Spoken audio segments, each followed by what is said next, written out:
talking about the rebuttable presumption, so I moved it to the top. And we were going through the list, and we're like, she's like, Veronica, Michigan's not in there. And I'm like, no, it's not.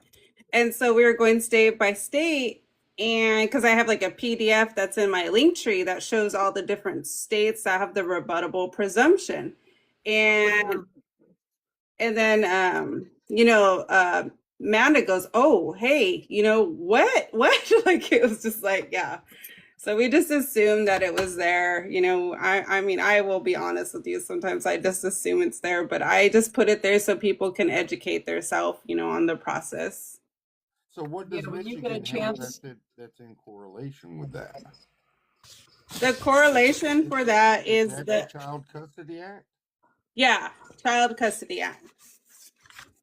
I sent Amanda everything, just in case if you need it. It says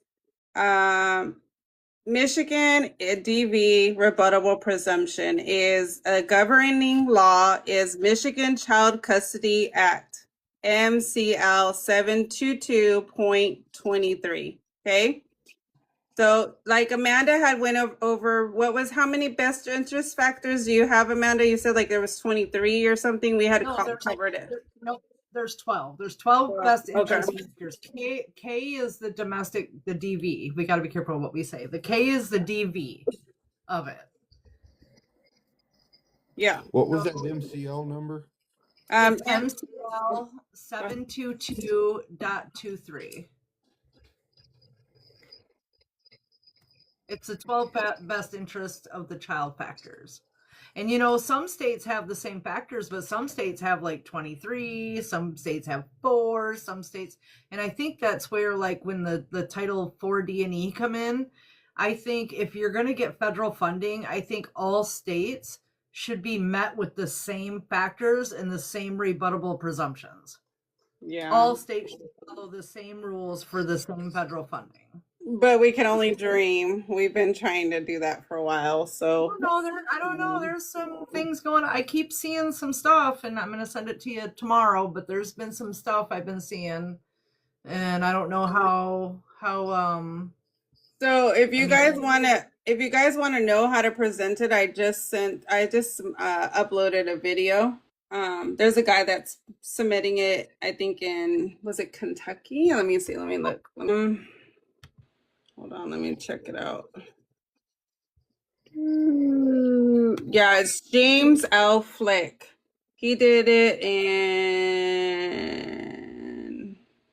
I don't know. What's his name? James L. Flick. He's a Republican. F-L-I-C-K? F-L-I-C-K, yeah. Got it. Okay. Oh my goodness, somebody's putting some bad stuff in our thing. Oh Lord, can you remove them? I'm so over this. Block account, I'm blocking them. Yeah, I did too. I'm gonna report it. I muted them, so they're fine.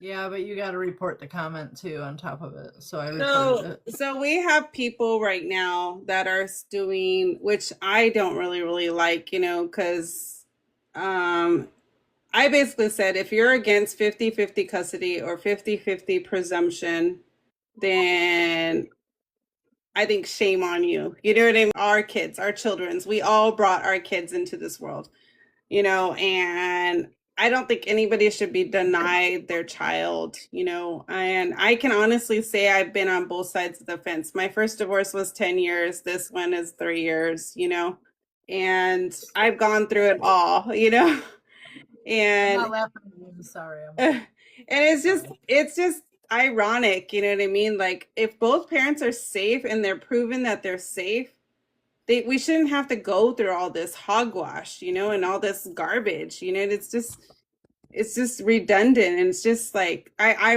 truly believe it's just, money just being thrown everywhere, That's what I was telling my buddy tonight.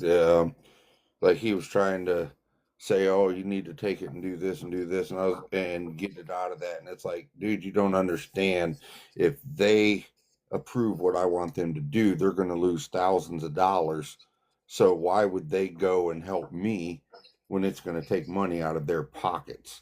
Right. You know what I mean? Because if my son comes and lives with me, that's the end of the doctors, that's the end of his medications, uh, all this other court stuff that we do. And that's money out of their pocket. They always give the child to the worst parent, from what I understand, because the good parent's going to fight and keep putting money into the system. Yeah. Well, I was reading something the other day too that I had found on like a lawyer website, and it was saying all the different like provisions, like, you know, like the court can label you almost as like a, how do you put it? Like at risk or high conflict. Like they put labels on you. Like they literally label you. And one time it was told to me, yeah, it was told to me one time that my ex-husband was, and his ex-wife, his first ex-wife, and my ex-husband, my first ex-husband, were blacklisted. And I didn't even know lawyers did that kind of stuff. They blacklisted them from being on, like, as an actual, like, being able to call these attorneys. They go, no, we're done. We're done dealing with that couple. And if the lawyers are blacklisting this